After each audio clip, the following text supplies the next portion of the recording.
Action buttons in PowerPoint are pre-designed shapes that perform a specific task when clicked or hovered over.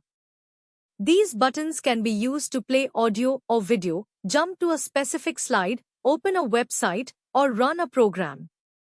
Action buttons help make presentations more interactive. Steps to add an action button. Step 1. Click on the Insert tab and select Shapes. Step 2. Choose an action button from the bottom section. Step 3. Draw the shape on your slide. Step 4. The Action Settings dialog box will open automatically. Step 5. Choose either Mouse Click or Mouse Over tab. Step 6. Select the desired action, such as hyperlink to a slide or play a sound. Step 7. Click OK to apply the action.